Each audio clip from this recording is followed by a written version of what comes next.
بسم اللہ الرحمن الرحیم۔ السلام علیکم ورحمۃ اللہ وبرکاتہ۔ حضرت امام علی رضی اللہ تعالی عنہ رستے سے گزر رہے تھے۔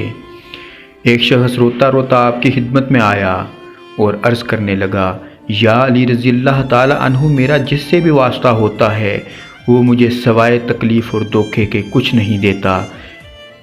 میرا کاروبار، میرا گھر قرض میں ڈوب گیا ہے۔ یا علی رضی اللہ تعالی عنہ، کوئی ایسا عمل بتائیں جس سے میں دھوکے باز انسان کو پہچان سکوں۔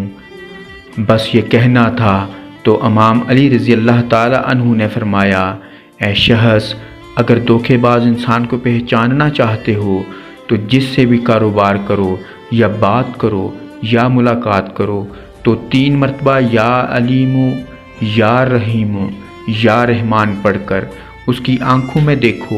اگر وہ آنکھیں چرانے لگے یا گھبرانے لگے تو سمجھ جانا یہ انسان تمہارے لیے بہتر نہیں ہے، لیکن اگر وہ انسان مطمئن رہے اور مسکرانے لگے تو پھر تم اس پر بھروسہ کر سکتے ہو۔ السلام علیکم ورحمۃ اللہ وبرکاتہ۔